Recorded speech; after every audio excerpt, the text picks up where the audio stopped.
Bien, son muchos los mensajes que están llegando, algunos que se paran en el lugar de los derechos de los trabajadores cubanos y advierten la injusticia o entienden el concepto de esclavitud cuando ven lo poco que se quedan ellos y todo el dinero que va para Cuba. Lo mismo cuando entienden que no pueden volver o cortar la misión por el medio porque van presos. También llegan mensajes de gente que fue beneficiada, con uruguayos y uruguayas que fueron beneficiados con esto, ¿no? Les debo mi vista a los cubanos, dice Carmen, por ejemplo. Fui una de las primeras que me operaron el 12 de febrero, habían empezado el 1 de febrero. Tenía una catarata con 46 años de nacimiento. Y médicos uruguayos nunca lo habían descubierto. Eso que mis padres pagaron mucho tiempo, aunque no tenía sociedad, años pagando mucho dinero. Bueno, el punto es que fue de las primeras en operarse. Hay alguien que hace notar lo siguiente y les pregunto a ver qué opinan. Cuando se habla de, che, qué mal, qué injusto que se les pague tan poco a ellos y se quede el gobierno con lo que pagan los países por el trabajo. ¿Cómo es la ecuación con los militares, por ejemplo, cuando los enviamos en misiones de paz? Exacto. Bueno, la ecuación es que les pagan el sueldo y un complemento, sí. Pero además le pagan a los gobiernos también para que compren armas, una proporción como, para que renueven armas. No, pero también hay un plus que se lo pagan a los gobiernos. No, el ejemplo ese no. Que no tiene nada que ver porque el ejemplo es diferente. De todas maneras, los militares van a unas misiones de riesgo, ¿no? Sí, pero también van voluntariamente y si vuelven, por alguna razón no van presos. Se anotan para ir a las misiones de paz y para los militares en este país, y creo yo que en varios más, ir a una misión de paz económicamente les conviene porque hace una diferencia económica. Bueno, no también a los cubanos les conviene. Claro que les conviene. Pero, a ver, está bien, pero a los cubanos podrá convenir porque de repente en Cuba ganan $3 por mes. Sí. No, pero no solamente por eso. Pero ahora no, pero déjame terminar. Dejá pasar un aviso. El militar uruguayo, porque es el caso que conocemos, se anota expresamente para estas misiones, porque hace una diferencia económica que en algunos casos es hasta la compra de repente de alguna vivienda y demás, y va con gusto. Bien, pero el grueso, ¿le llega a su bolsillo o al gobierno uruguayo? Bueno, a ver, el contrato que tiene Naciones Unidas con el Estado uruguayo, lógicamente es un dinero muy importante, pero ahora, creo yo que el grueso, no sé si le llega todo al Estado por partes iguales, el 50%, no lo sé eso, pero sí que es muy beneficioso para los militares. A diferencia de los cubanos, porque no creo que ningún cubano pueda comprarse ninguna casa con 23.000 pesos que le paga el Estado uruguayo y el resto lo manda para Cuba. En el mundo... El sueldo, lo que perciben los soldados, es decir, su salario, lo mantienen acá. Lo mantienen acá. Y Naciones Unidas le paga al gobierno uruguayo un dinero para que pague el salario. Lo que no sé es qué porcentaje efectivamente va para el efectivo. Soluciona temas de vivienda en muchos casos. No, claro que sí, y además no hacen una sola misión, hacen varias porque les sirve muchísimo. De todas maneras, y yo estoy de acuerdo en evitar, por supuesto, el trabajo esclavo.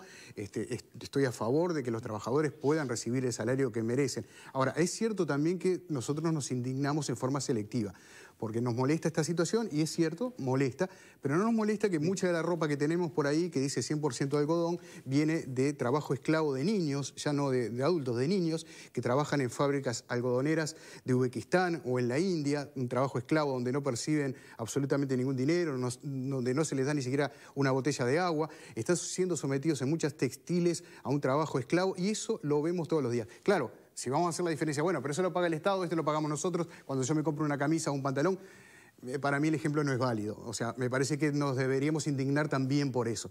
Bien. O por el celular que tiene componentes de coltan que se consiguen en minas en el centro africano, donde el trabajo de los niños es fundamental porque son minas a cielo abierto y una mano pequeña puede llegar a extraer más que una mano grande de un adulto. Quiero leer muy cortito una denuncia que me llega de un amigo, así que voy a publicarla en mis redes sociales, que dice: antes de los cubanos habíamos creado la Fundación Oftalmológica Uruguaya. El cirujano jefe era Fernando de Santiago. Se hacían las mismas operaciones que luego hicieron los cubanos. Se utilizaban las instalaciones del Pasteur. Cuando trajeron a los cubanos, nos desalojaron del hospital y presionaron para que no continuásemos con esas tareas. Fue María Julia Muñoz la que nos expulsó. Es un negocio de 8.500 millones de dólares anuales que le entra a Cuba por este tipo de contratos. ¿Pero quién firmó este contrato con Cuba, originalmente? El Mides. Firmó el Estado... Este último que tenemos. ¿En qué año? En el 2007. ¿No? En el 2007. Y se comió Y la verdad que ahí hay una responsabilidad también de la oposición, porque en ese momento nadie dijo nada, se dijo años después. Se comió un trámite que es previo, se lo comieron por no acordarse de la ley, que es una ley de 1986, pero es clara la ley. Hay que pasar estos temas de convenios internacionales con países con los cuales no hay un tratado o cuando no hay organización. Por ejemplo, entre el país y una organización mundial, bueno, no pasa nada, pero entre país y país el convenio tiene que pasar por la Asamblea General. El Estado uruguayo eso se lo comió en el 2000... ¿Y se lo comió en la ratificación posterior? ¿Qué pasó? Cuando en el 2013 el Tribunal de Cuentas observa esto, por esta inobservancia, ¿qué empezaron a hacer? En vez de renovar el contrato, empezaron a hacer nuevos contratos parecidos. Pero se siguieron comiendo el convenio, la aprobación de la Asamblea General. Con lo cual hay una enorme responsabilidad política del presidente de la República, en ese caso, el doctor Tabaré Vázquez. Bien, mira lo que preguntan aquí. Si a los médicos uruguayos les hubieran dado casa, amueblada, comida, ropa y sueldo, ¿no habrían arreglado las operaciones que arreglaron los cubanos?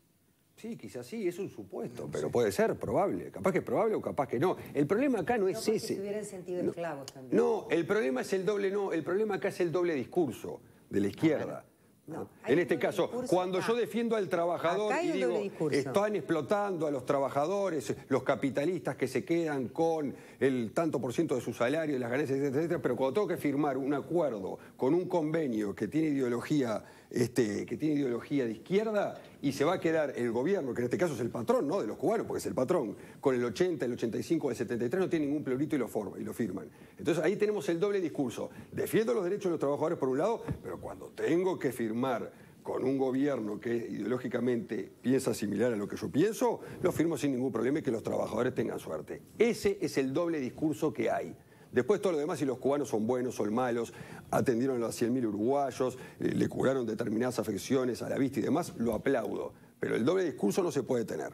Una cosita que quería agregar, porque se planteó recién el tema de las misiones al exterior. Sí, ¿cómo es la ecuación? El personal cobra el sueldo 100%. El Estado cobra por renta, alquiler de todos los materiales, y eso va a rentas generales. Pero el sueldo del personal no hay ningún porcentaje que vaya para el Estado uruguayo. ¿El de acá o el que le da Naciones Unidas? No, el que le da Naciones Unidas a Uruguay.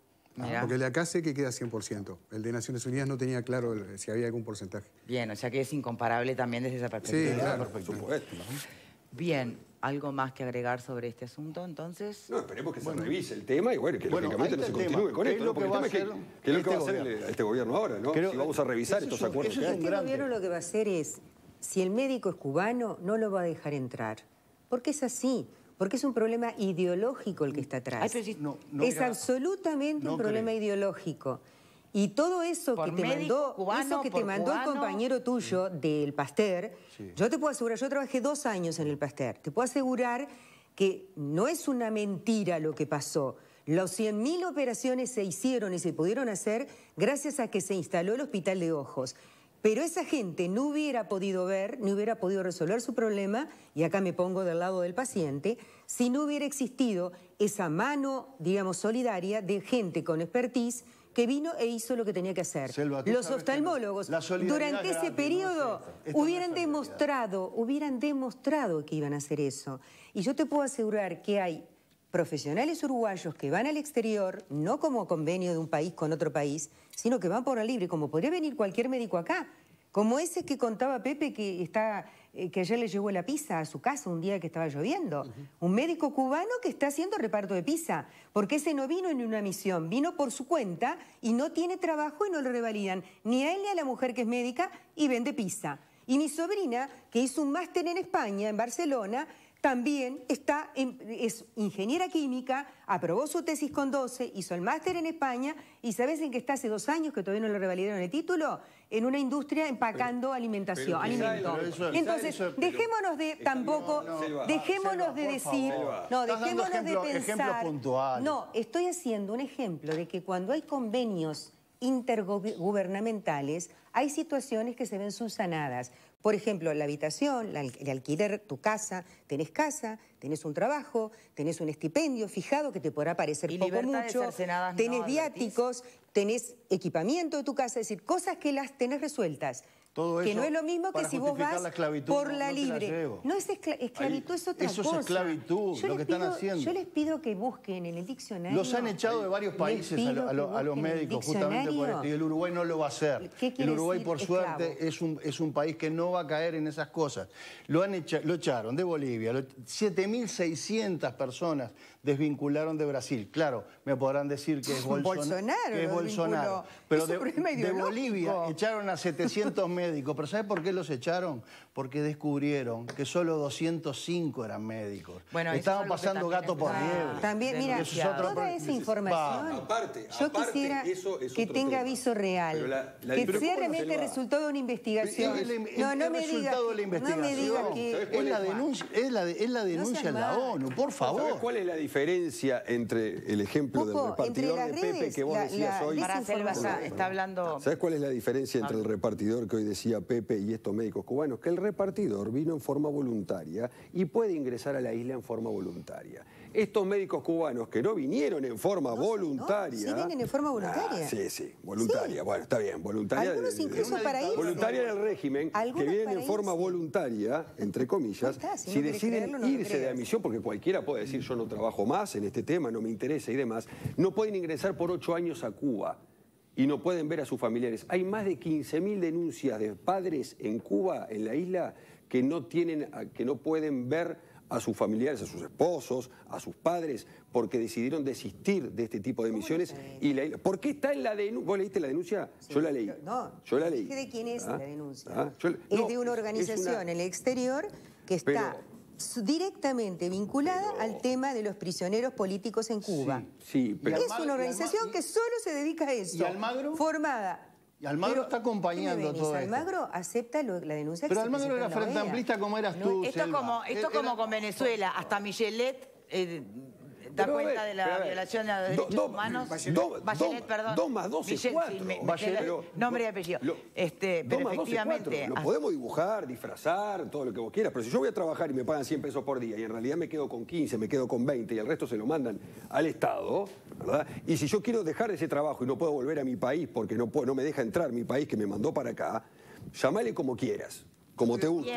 Pero no se olviden que también está en el medio una persona que no tiene recursos, que tiene cataratas y le quedan 2 opciones. Endeudarse, embargarse o robar para poder operarse con un médico, con un oftalmólogo uruguayo o hacerlo gratis con un médico cubano. Entonces, ¿qué hacemos? ¿Y no puedo tener un acuerdo de pronto con algún otro país o de alguna otra forma para poder lograr ese servicio? ¿O tengo que tener ese acuerdo con un país que tiene la misma ideología que yo, de casualidad? Tengo que ser cómplice de esta situación, que la dibujala como quieras, pero que si no hay un régimen de esclavitud, pega en la línea. Entonces tengo que ser cómplice. Por eso, ¿y no puedo buscar el recurso por otro lado? No sea malo. Indignación selectiva. No es indignación selectiva. Por acá. No me dijiste nada con respecto al trabajo de los niños, por ejemplo. O sea, pero eso lo decido yo si compro o no compro el celular, la ropa, esa es tu defensa. Lo otro es el Estado, esto lo decido yo. Ahora, cuando tu gobierno decide una cosa por vos, porque este gobierno lo decidió por nosotros. Tenés la posibilidad... A mí no me consultaron si quería un médico y quería pagarle... Tenés la posibilidad, como lo hizo el senador Bordaberry en el Parlamento, de levantar la voz, tenés la posibilidad de ir a la Central de Trabajadores, tenés la posibilidad de elevar una queja ante la OIT, tenés la posibilidad de ir a la Institución de Derechos Humanos, tenés la posibilidad de reclamarlo ante la Junta de Transparencia, tenés la posibilidad de hacerlo público en un medio de comunicación. ¿Querés que siga? Tenés muchas posibilidades. Pero ¿sabes lo que pasa, entonces, Pepe? yo te entiendo, Pablo, y estoy de acuerdo, y no estoy de acuerdo con que a los médicos cubanos les saquen un mango. También ustedes habrán leído la denuncia. Yo entrevisté a mucha gente que, como dice Victoria, efectivamente estaba sin poder ver. El agradecimiento que tiene esa gente es impresionante. Eso es una cosa, no podemos mezclarlo. Por eso, no podemos mezclarlo. Pero estamos haciendo una selección. Lo estamos pasando por el servidor. Pero Bordaberry tuvo la posibilidad, y por supuesto no tenía mayoría parlamentaria. Dijeron, sí, tiene razón, senador, pero igual esto camina. No vi a la institución de derechos humanos levantar un dedo por esto cuando de repente hay un malabarista en la esquina y no sé qué le hacen, no viene. Claro, o sea que si hablamos de indignación selectiva va para un lado y para el otro. Sí, exactamente. Se quedan todos contentos, pero es terrible igual. Yo estoy dolido con Pepe por lo del discurso xenófobo. Que la indignación sea selectiva es terrible, Selva, para un lado y para el otro. No me puedo hacer cargo de tu dolor, lo siento mucho. Que sean cubanos, españoles o de Indonesia. No me importa. No me importa que sea lo que sea. Pero hay hechos, y el ataque contra la institución de derechos humanos viene de que quieren cerrarla. Es esto. Escuchen, vamos a dejarlo por acá porque efectivamente hasta que no se tome alguna decisión, vamos a ver qué hace el gobierno con esta información, ¿no? Lo que